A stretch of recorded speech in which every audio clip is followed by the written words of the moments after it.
Hello, this is Webb Stewart. Welcome to the Deep Dive audio podcast, News and Reviews, with your host, David Meyer and Laura Wagner. Well, thank you to the legend, Mr. Webb Stewart. Absolutely. Hello, everyone. Welcome back to the Deep Dive audio podcast, News and Reviews, where we explore the stories that shape our world. I'm David Meyer, and with me, as always, is the beautiful and talented Laura Wagner. You're so sweet, David. So, Laura, let's continue this podcast series with another fascinating episode from a blog article on the GermanHeritageUSA.com website, shall we? Let's do it. But before we get started, we want to remind everybody that this podcast is on YouTube as well. Exactly. And whatever we review is going to be in our own words, but the link to the original blog article, news item, video, or audio will be listed down below within the YouTube video description box. Additionally, we must mention our affiliate disclaimer too. Our YouTube description box may or may not contain affiliate links, which means we may receive a commission for purchases made through links. We will only recommend products that we have personally used or that we truly trust. This production of our Deep Dive audio podcast News and Reviews program was created with enhanced artificial intelligence from multiple AI resources. All rights reserved. All right, let's get started today. Yeah. We're going to dive into a topic that's personally one of my favorites. Ooh, fun. We're going to be talking about German castles. Awesome. And using the article titled "The Top 9 German Castles and Fortresses" as our guide. Okay. And this is a topic that could take us hours and hours and hours to discuss. Oh, easily. Because Germany has over 25,000 castles. It's credible, right? More than any other country in the world. So how is that even possible? Well, it really comes down to Germany's history. You know, you go back a few centuries, and Germany was not the unified country that we know today. Right. It was actually kind of a crossroads. Okay. Bordered by 9 different countries. Mm-hmm. And internally, it was divided into all these tiny states constantly vying for power and influence. So there was lots of conflict. Yeah, constant conflict, which meant that castles were absolutely essential for defense. Makes sense. They were strategically placed on hilltops, overlooking key routes and cities, acting as strongholds against invaders. So it was kind of every ruler needed their own personal fortress. Exactly. Not just being king of the hill, but having your own hill to be king of. Yeah. And as things settled down over time, these castles, they kind of evolved. They went from purely defensive structures to something more showy. Yeah. They became these grand residences, showcasing the wealth and power of the nobility. So like intricate architecture, lavish interiors. Oh, yeah.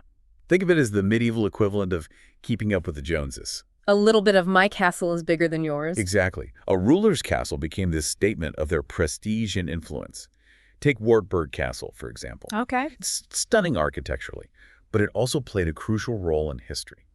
This was where Martin Luther sought refuge in 1521. Wow. And translated the Bible into German, a pivotal moment for the Reformation and the spread of Protestantism. It's amazing to think about that, like hiding out in a castle, trying to translate one of the most important texts in history. There's a lot of pressure. Yeah. Talk about a heavy burden to bear. Right. So these castles are more than just pretty buildings. They're really time capsules, each holding these stories that shaped not just Germany, but all of Europe. Absolutely. And what's incredible is the sheer variety. You've got your military strongholds, like Nuremberg Castle, built for pure defense. Right. Thick walls, imposing towers. Then you have royal residences, like Dresden Castle, known for their opulent interiors and connections to powerful rulers. Okay. And of course, you can't forget the romantic palaces like Neuschwanstein, which look like they're straight out of a fairy tale. Okay, so we've got fortresses, palaces, fairy tale castles. It's like a buffet of architectural wonders. Yeah. Let's start with one that screams medieval power, Nuremberg Castle. What's the story there? Oh, Nuremberg. Okay, picture this. You're in Nuremberg, and perched atop a sandstone lock, dominating the city's skyline, is this imposing structure that's been standing there for over 1,000 years. Wow. For centuries, Nuremberg Castle served as a residence for German kings and emperors. Its location made Nuremberg a vital city during the Holy Roman Empire. Think of it like the European Union of its time. Okay. A vast network of states under one emperor. So the Holy Roman Empire wasn't exactly Holy Roman or an empire in the way we think of it today. Not quite. More of a complex web of alliances and power struggles. Yeah. But back to Nuremberg Castle. Okay. It was strategically vital, But today, it draws visitors with its remarkable features and stories. One of the most fascinating aspects is how it reflects the different architectural styles that have shaped it over the centuries. You can see elements of Romanesque architecture, Okay. which was popular in Europe from around the 10th to the 12th centuries. Romanesque. So I'm picturing rounded arches and thick walls. Exactly. You get a sense of the castle's age and the architectural trends of that era. But Nuremberg Castle wasn't just about looks. It was built to withstand sieges. You see this in features like the deep well, which descends deep into the bedrock, ensuring a water supply, even if the castle was surrounded. Talk about being prepared. So it was both a symbol of power and a practical fortress. Absolutely. And to truly appreciate that power, you have to climb the Sinwell Tower.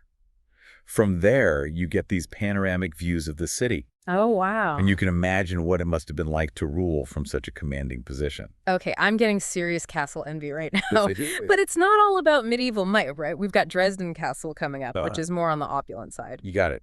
If Nuremberg is all about raw power, Dresden is where art and architecture collide.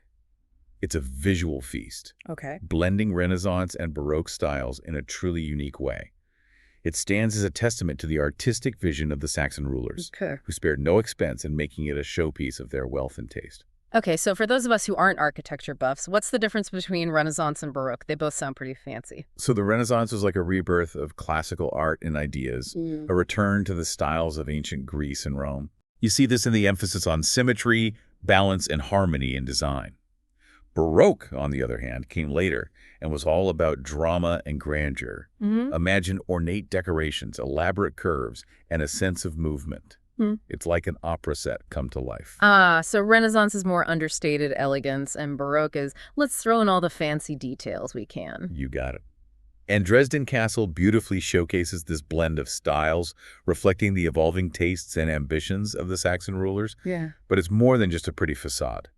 For centuries, it served as the residence of these rulers, Okay. witnessing lavish court life and significant historical events. And I hear one ruler in particular, August the Strong, really left his mark on the castle. Oh, he did.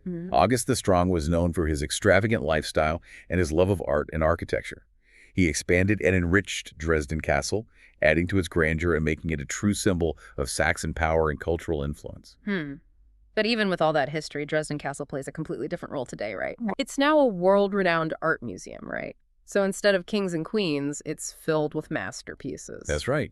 It houses some of Germany's most treasured art collections, Wow. making it a must-visit for anyone interested in art history. You've got the Green Vault, which is this dazzling collection of jewelry, goldwork, and precious objects that once belonged to Saxon royalty. Okay. That's going on my must-see list. Anything else that should be on there? Well, if you're into drawings, prints, and photographs, the Kupferstiche cabinet is a dream. It houses works by masters like Rembrandt and Picasso, a truly impressive collection. Wow. So Dresden Castle is like a 2-for-1 deal? Historical grandeur and the artistic masterpieces? Exactly. This castle talk is so fascinating. Let's take a quick break right here to learn a little bit more about GermanHeritageUSA.com, and we'll be right back to continue our discussion about all these different castles in Germany. Are you ready to embrace your German heritage? I know I am. Let me introduce you to GermanHeritageUSA.com, the ultimate destination for discovering and celebrating the rich tapestry of German culture, history, and contributions across the great USA. Whether you've got German roots or just love the food, the music, and of course the festivals, we've got something wonderful for you. At GermanHeritageUSA.com, we've curated a treasure trove of stories, experiences, and connections to German culture, right here in America. Imagine walking into a family-owned German deli where the bratwurst is made just like it was back in the old country, or biting into a strudel that tastes like your Oma's recipe. Yummy, right? And guess what? You can discover these gems all across the USA. German bakeries, restaurants, and delis, serving up flavors passed down through generations. Do you have a German family recipe that's too good to keep secret? Or maybe a story about your German roots that warms your heart? Share it with the world as a guest blogger or video contributor at GermanHeritageUSA.com.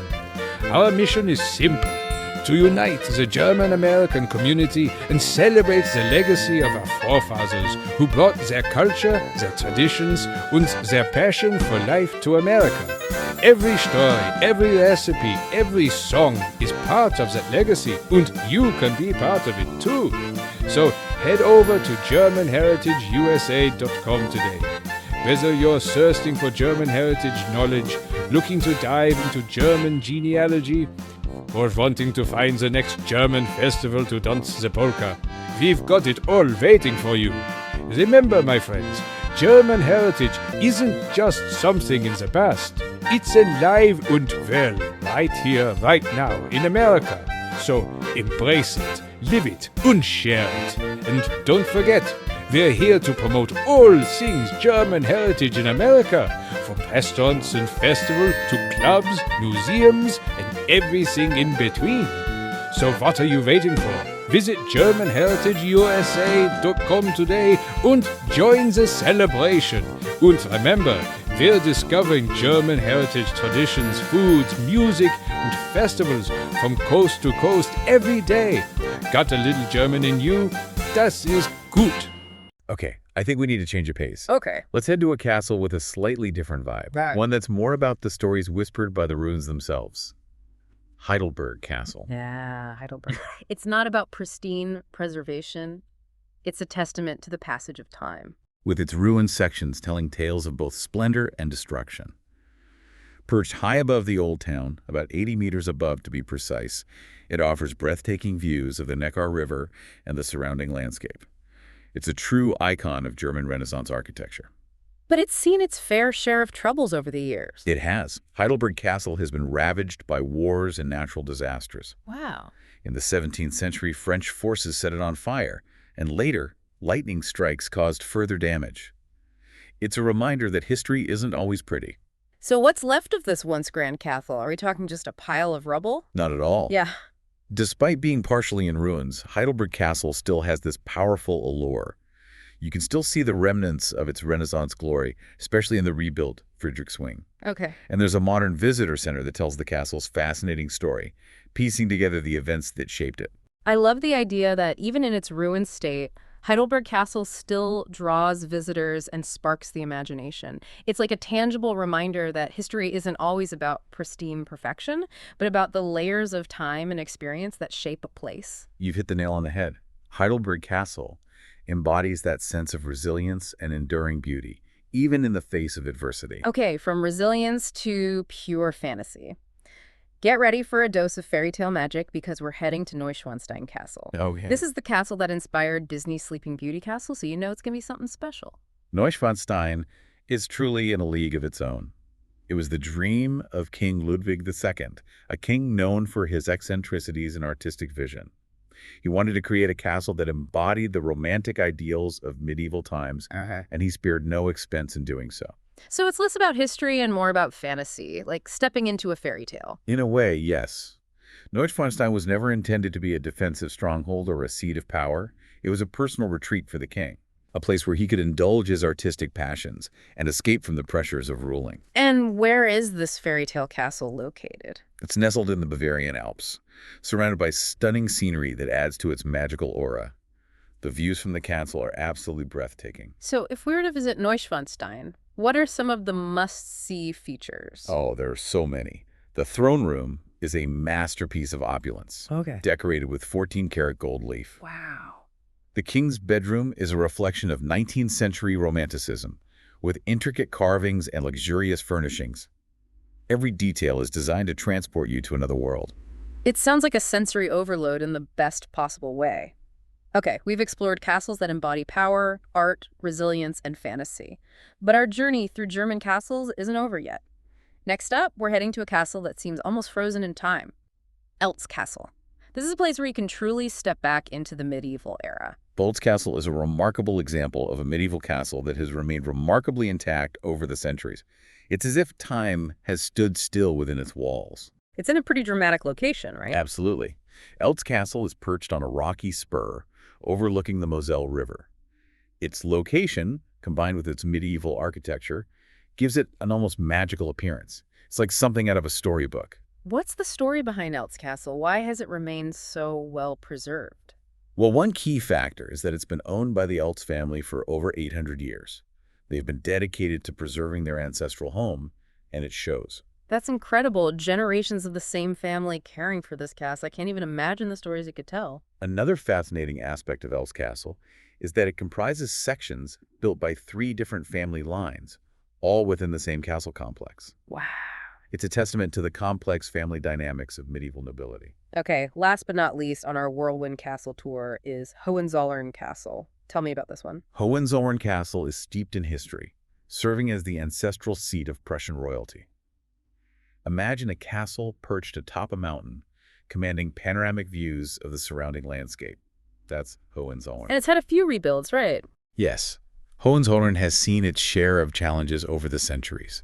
The castle that stands today is actually the 3rd to be built on this site. It even survived a significant earthquake in 1978. Wow, talk about resilience. So what can visitors expect to see at Hohenzollern today? You can explore its grand halls and chambers, which are filled with historical artifacts and treasures. The castle offers guided tours that delve into its fascinating past and its connections to Prussian royalty. And of course, the views from the castle are simply spectacular. It sounds like a fitting finale to our German castle adventure. So before we move on, are there any key takeaways you'd like to highlight for our listeners about these incredible castles? You know, I think the most important takeaway is that German castles are more than just beautiful buildings. They are windows into history, each telling a unique story about power, art, culture, and the enduring spirit of the German people. Beautifully said. And what's particularly remarkable is that these castles are not simply relics of the past. They are living museums, actively preserved and enjoyed by people today. Okay, we're going to take actually, before we jump ahead, I think it's worth pausing here to consider what makes these castles so captivating. We've talked about their history, their architecture, their stories, but I think there's something deeper at play here, something that speaks to our collective imagination. I agree. It's like these castles tap into something primal. Right. Something that connects us to our past and to the enduring human fascination with power, beauty, and storytelling. Exactly. Whether it's the imposing grandeur of Nuremberg, the fairy tale charm of Neuschwanstein, or the ruined beauty of Heidelberg, these castles offer a glimpse into worlds both real and imagined. They invite us to step back in time, to explore the lives and legacies of those who came before us, and to connect with something larger than ourselves. Well said. And that brings us to a crucial aspect of German castles that we haven't explored yet. Their role as living museums. Ah, yes. This is where the past truly comes alive. Exactly. We'll delve into that after a quick break. Stay with us. You are listening to the Deep Dive Audio Podcast, News and Reviews, with David Meyer and Laura Wagner. Now, back to the podcast. Okay, so we're back and ready to dig deeper into this idea of German castles as living museums. Right. It's a pretty cool concept, and I'm curious to hear more about what that means in practice. So it's not just about, keeping these castles standing. Right. It's about making them accessible and engaging for modern-day visitors. Okay. Think about it. You can walk through the same halls that kings and queens once did, climb the towers. Imagine what life was like centuries ago. It's like stepping into a history book, only way cooler. Exactly. But does that mean that all castles are museums now? Not necessarily. Some are still privately owned, like Eltz Castle, Right. which has been in the same family for centuries. Yeah. But even those often open their doors to the public, sharing their history and legacy. And then there are those that have been transformed into museums, hosting exhibitions, tours, even events. So it's about finding ways to connect people to the past in a meaningful way. Exactly. What are some examples of castles that are doing this really well? Well, we talked about Nuremberg Castle earlier. Yeah. It does a fantastic job of blending historical preservation with interactive experiences. They have guided tours that delve into the castle's history. Okay. And you can even climb the Sinwell Tower for those panoramic views. Yeah.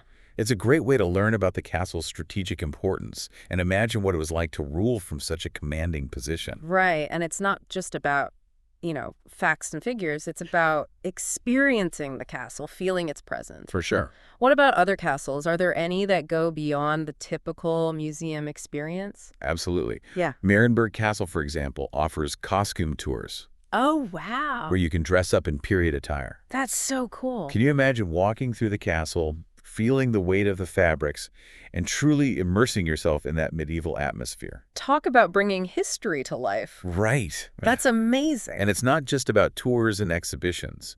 Some castles host events and festivals that connect the past with the present. Oh, okay, cool. Wartburg Castle, where Martin Luther sought refuge, is a great example. Right. It hosts a variety of festivals throughout the year, attracting thousands of visitors. Wow. Music, art, medieval reenactments, they all find a home within these castle walls.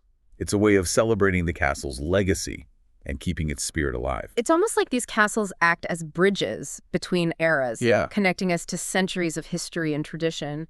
And that's why the preservation and restoration of these castles is so important. Absolutely. It's not just about preserving bricks and mortar, it's about safeguarding a vital part of German cultural heritage. These castles represent centuries of history, artistry, and human ingenuity. Right.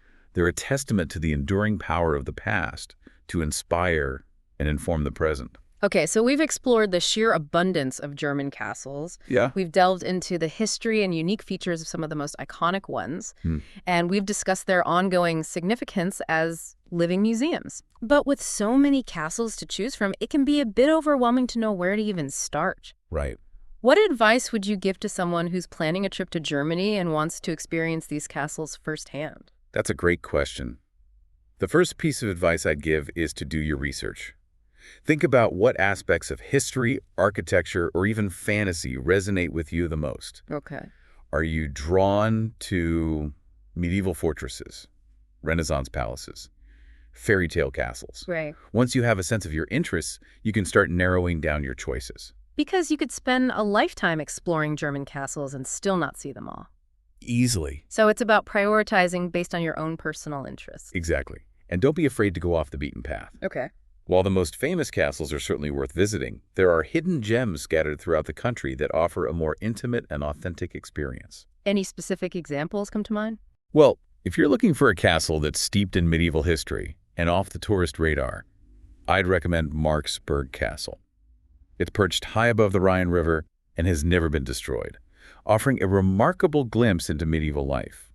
And if you're more interested in fairy tale charm, Liechtenstein Castle might be your cup of tea. Okay. It's perched on a cliffside overlooking the Akaz Valley and looks like something straight out of a storybook. Those both sound amazing.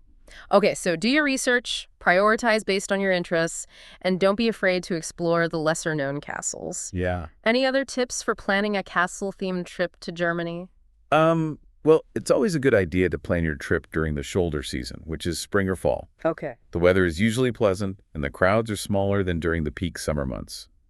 Also, make sure to check the opening hours and tour schedules for the castles you want to visit, as they can vary depending on the time of year. That's great advice. It's always a bummer to show up at a castle only to find out it's closed. Yep. And speaking of bummer, I know some people might feel intimidated by the thought of visiting a castle, especially if they don't know much about history or architecture. Right. What would you say to those folks? I would say don't be intimidated. German castles are incredibly welcoming places, and there's something for everyone to enjoy, even if you're not a history buff. Right. You can still appreciate the beauty of the architecture, the stunning views, and the fascinating stories that these castles have to tell. And who knows, you might even discover a newfound passion for history while you're there. That's a great point. It's all about approaching it with an open mind and a sense of adventure. Yeah, And remember, you don't have to be an expert to appreciate the magic of these castles. absolutely. Okay, so we've talked about the practicalities of planning a castle-themed trip to Germany. Right. But I want to go back to something you said earlier about these castles representing centuries of history, artistry, and human ingenuity. Mm-hmm. What do you think it is about castles that continues to capture our imagination, even centuries after they were built? That's a fascinating question. Yeah. I think it has something to do with our innate human fascination with stories, with the past, and with the enduring power of place. Yeah. Castles are like physical embodiments of history, Right. each one a unique tapestry woven from the threads of time, power, and human ambition.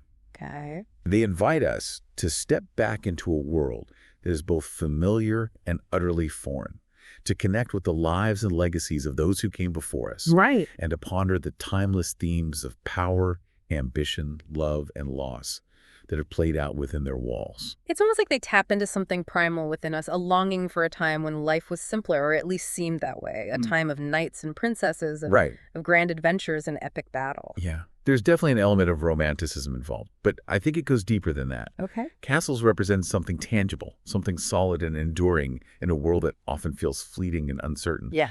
They stand as a testament to human creativity and resilience, reminding us that even in the face of adversity, we have the power to create lasting beauty and meaning. That's beautifully said. And it brings us to the heart of what makes German castles so special. They're not just relics of the past. They're living, breathing testaments to the enduring human spirit. Exactly. And that's why, I think, they continue to captivate us century after century. They offer a glimpse into our shared human story, reminding us of where we've been, who we are, Right. and the boundless possibilities that lie ahead. Okay, we've covered a lot of ground today. We've explored the sheer abundance of German castles, delved into the history and unique features of some of the most iconic ones, discussed their ongoing significance as living museums, and even gotten some practical tips for planning a castle-themed trip to Germany. It's been quite a journey. But as we wrap up this deep dive, I want to leave our listeners with a thought-provoking question to ponder. Okay. If you could choose just one of the castles we've discussed today to visit, which one would it be and why? Ooh.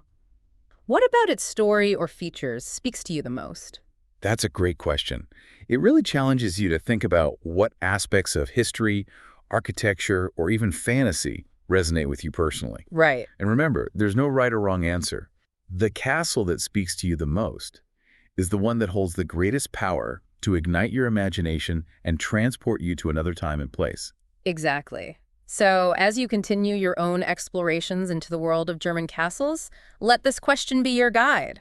Yeah. And who knows, maybe you'll even discover your own favorite German castle, one that speaks to you in a way that no other can. And remember, no matter which castle you choose, you're bound to be captivated by its beauty, its history, and its enduring power to transport you to another time and place. Until next time, happy castle hunting. You know, it's funny, we've been talking about all these grand castles, but now I'm picturing something much smaller. Oh. What are you thinking of? I'm thinking about those secret passageways you always hear about in castle stories. Uh-huh. Sneaking from room to room, hidden staircases, maybe even a secret escape route. Did those really exist? Absolutely did. Secret passages were surprisingly common in castles, and they served a variety of purposes. Okay. Some were designed for covert movement within the castle, allowing servants to move about unseen, Right. or for the castle's inhabitants to quickly reach different areas in times of emergency. Others were true escape routes, hidden tunnels leading out of the castle to a safe location in case of a siege. Wow, so it's not just a fantasy. Those secret passages were a real thing. Oh yeah, for sure. And some of them are still being discovered today. Imagine that, uncovering a hidden passage that hasn't been seen for centuries. It's like stepping back in time. That's incredible. It is. And what about those hidden rooms you hear about? Were those real too? Oh yeah, definitely. Hidden rooms were often incorporated into castles for a variety of reasons. Okay. Sometimes they were used for storage, concealing valuables or important documents. Others served as secret meeting places, Right. or even hiding places for people seeking refuge. It's fascinating to think about all the secrets that these castles hold. It's like they have their own hidden stories waiting to be uncovered. Exactly. And that's part of what makes exploring castles so captivating. There's always a sense of mystery, a feeling that you might stumble upon something unexpected, something that's been hidden away for centuries. It's like they're still alive, Yeah, still whispering their secrets to those who know how to listen. I love that. Yeah. Speaking of secrets, one of the most intriguing things about castles is how they reflect the personalities and ambitions of the people who built and inhabited them. Right. Each castle is a unique expression of its creator's vision, a testament to their power, their wealth, their artistry. Right, like King Ludwig II and his Yeah. vision for Neuschwanstein. Exactly. It wasn't just a castle, it was his dream world brought to life. It was. And you see that same personal touch in so many other castles. Yeah. Whether it's the grand halls of Heidelberg, the imposing towers of Nuremberg, or the intricate details of Dresden, each castle tells a story about the people who shaped it. It's almost like you can feel their presence in those stones, hear the echoes of their laughter and their footsteps in the hallways. It really is. It's that sense of connection to the past, that feeling of walking in the footsteps of history that makes exploring castles such a powerful experience. So as we wrap up our deep dive into the world of German castles, Yes. What's the one thing you hope our listeners will take away from this conversation? I hope they'll be inspired to look beyond the surface, to see these castles not just as beautiful buildings, Right. but as windows into the past, as expressions of human creativity and ambition, and as enduring symbols of the power of storytelling. I love that. And who knows, maybe our listeners will even be inspired to embark on their own castle adventures, whether it's through books, documentaries, or an actual trip to Germany. Absolutely. There's a whole world of castles out there waiting to be explored, each with its own unique stories to tell. Well, that about wraps it up for our deep dive on German castles. Yeah. I hope you enjoyed our exploration of these incredible structures. You do. From the mighty fortresses to the romantic palaces, German castles offer a glimpse into a world of history, legend, and architectural grandeur. They really do. If you're planning a trip to Germany, be sure to add a few castles to your itinerary. Absolutely. You won't be disappointed. You won't regret it. So until next time, happy castle hunting.